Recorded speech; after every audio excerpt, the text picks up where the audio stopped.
여러분 안녕하십니까? 뉴스 자켓쇼 임병룡입니다.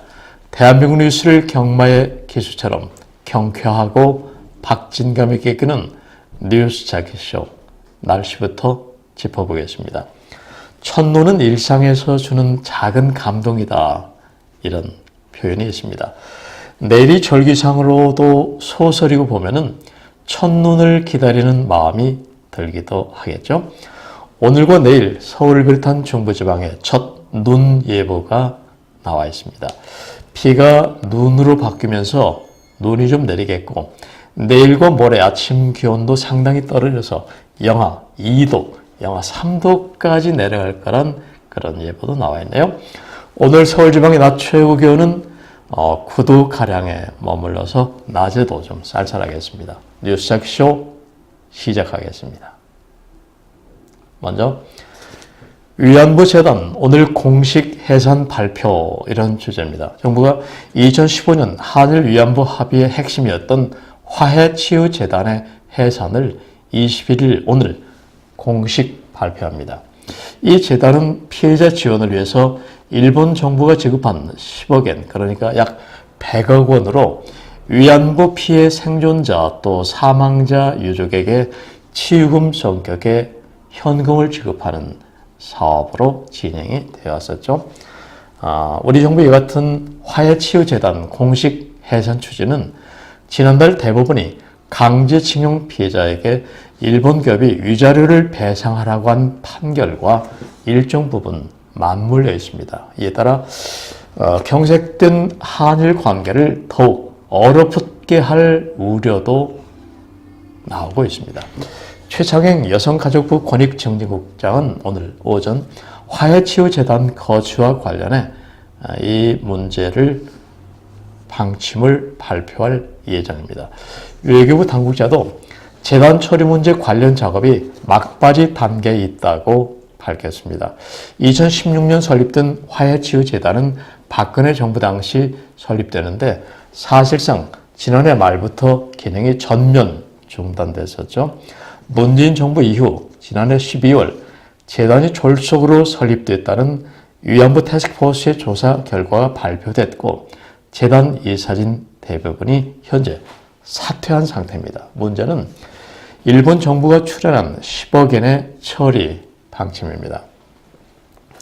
이번 발표에는 이 문제는 포함되지 않을 것이라고 복수의 정부 관계자는 전했지만은 재단 해산은 사실상 한일 위안부 합의의 무력화를 의미하는 것으로 양국 간 갈등 양상이 생각보다 복잡하고 길어질 것으로 점쳐집니다.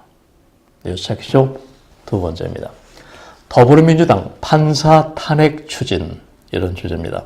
더불어민주당은 어제 전국 법관 대표회의가 사법행정권 남용 의혹이 연루된 판사들의 탄핵 소추를 촉구한 데 대해서 법관 탄핵을 위한 실무 검토에 즉각 착수한다고 밝혔습니다.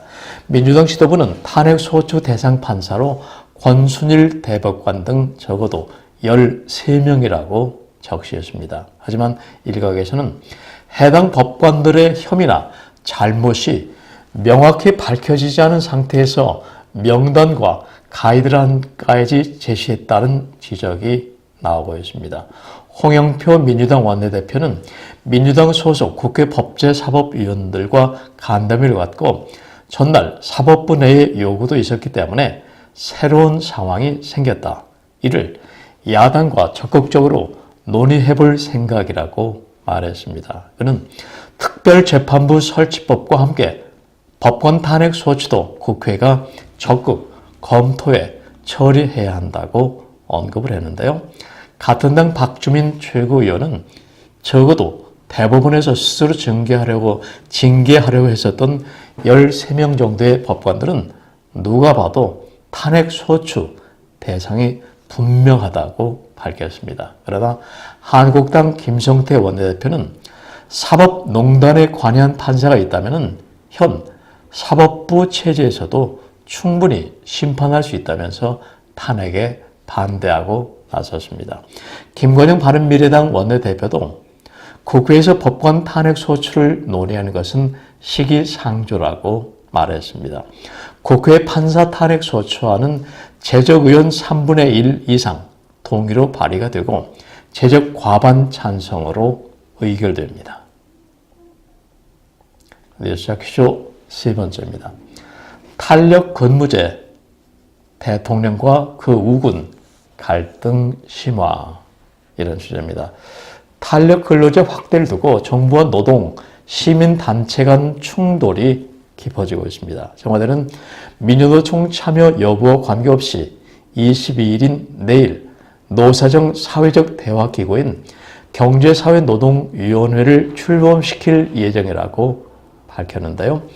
김의겸 청와대 대변인은 문재인 대통령이 청와대에 관련 단체들을 초청하는 방식으로 출범 행사를 연다며 민노총에 참석하지 않더라도 행사를 진행할 것이라고 말했습니다. 민노총이야말로 대통령 당선에 상당히 큰 영향력을, 좋은 쪽으로 영향력을 발휘했는데 대통령 또 민노총의 고심도 적지 않을 것 같아요. 민주노총이 오늘 탄력 근로제 확대 저지를 위한 총파업을 예고한 가운데 청와대가 민노총 없이 경사노위를 개문 발차기로 한 것입니다. 이런 가운데 민노총뿐 아니라 참여연대, 민주사회를 위한 변호사 모임도 탄력 근로제 확대 중단을 요구하기 시작했습니다. 참여연대와 민변은 국회에서 기자회견을 갖고 탄력 근로제 확대는 노동 조건을 후퇴시킨다. 계약의 결과는 노동 억압 사회라고 주장했습니다. 민노총, 범민련 등 50여 개 노동 좌파 단체들로 구성된 민중공동행동은 청와대 분수대 앞에서 민노총 총파업 지지선언을 했었죠. 이 촛불 시위를 주도했던 단체 대부분이 현재 탄력 근로제 확대 저지 총공세에 나선 것입니다. 뉴스 퀴즈 네 번째입니다. 원전 비중 국민 68% 확대해야, 이런 주제입니다. 국민 10명 중 7명은 원자력 발전 비중을 유지 혹은 확대하길 바라는 것으로 나타났습니다.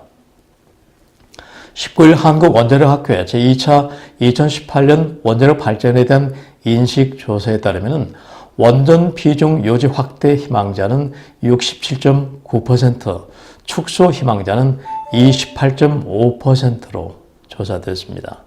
한국갤럽에 의뢰해서 8일과 9일 만 19살 이상 1,006명에게 전화조사한 결과인데요. 김명현 원자력 학회장은 1차 조사는 여름 전력 피크 수요기에 진행돼 평상시 국민의식과 다를 수 있다는 문제 제기가 있었다. 하지만 2차 조사 때도 대다수는 일관되게 원자력 발전 이용을 찬성한다는 점이 확인됐다고 설명했습니다. 원전 이용 자체에 대한 찬반 비율은 찬성이 69.5%, 반대 25%로 나타나는데요. 이는 모든 연령대에서 원자력 발전 이용 찬성이 60%를 넘은 수치입니다. 이번에는 뉴스 제목의 힘, 헤드라인 뉴스입니다. 문 대통령 20대 지지율 54%, 취임 후 최저 수준 추락. 청와대 최근 입장을 보니까 다른 계층은 뭐 괜찮은데 20대들의 대통령 지지율이 갈수록 떨어지는 것은 가슴 아프다. 이렇게 의견을 낸 걸 볼 수 있었습니다. 다음, 청와대 이달 말 G20에서 한미 정상회담 추진. 다음, 기다렸다는 듯 여당 살생부까지 흔들며 법관 탄핵 시작하겠다. 다음, 아세안 정상들 한반도 변화 기적 같다더라. 다음, 고난의 청춘들 22%는 일자리 없고 20%는 대출 경험. 왜 그럴까요? 다음, 홍준표 정치활동 재개. 홍준표 자유한국당 전 대표가 상당히 지금 정치 재개를 향한 꿈틀림을 보이고 있어요. 끝으로 남북 합의 때문에 군 응급 헬기 못 떴다. 실제로 이런 일이 있었다고 하면 좀 다시 생각할 문제고, 남북 합의도 중요하지만은 인명을 구해야 될 긴급 상황에서 군 응급 헬기가 뜨지 못했다. 그런 내용 헤드라인 뉴스였습니다.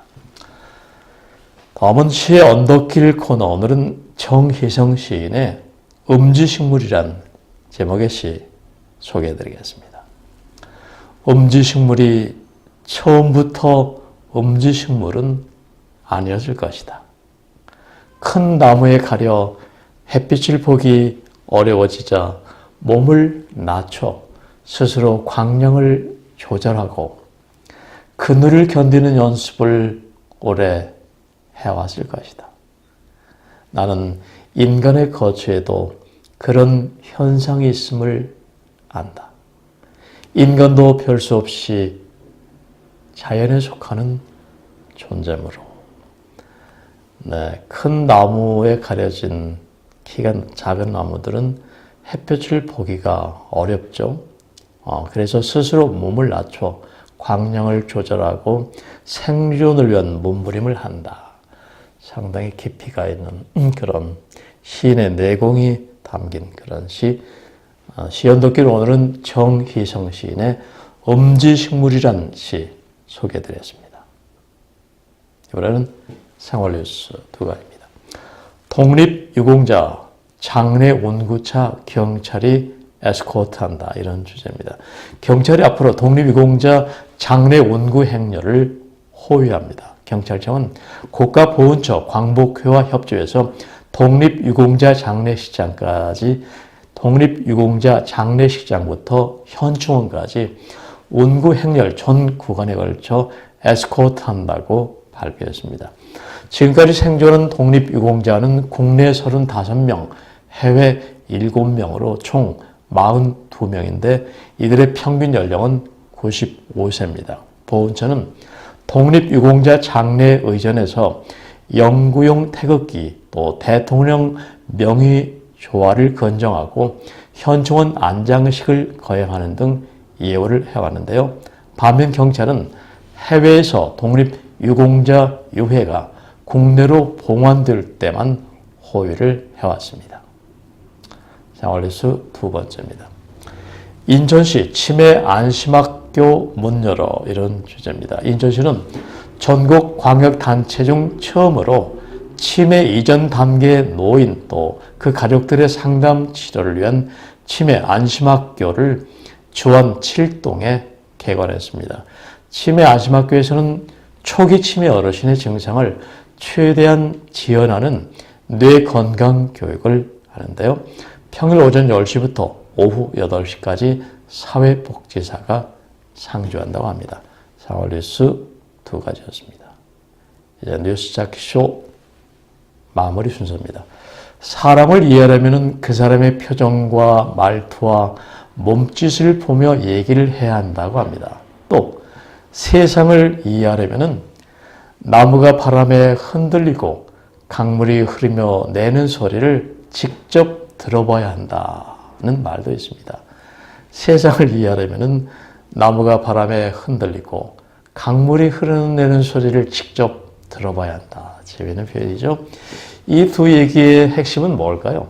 인간은 사색과 통찰을 통해서 성숙해지고 깊이 있는 인간관계를 유지할 수 있다는 그런 의미가 아닌가 생각이 됩니다.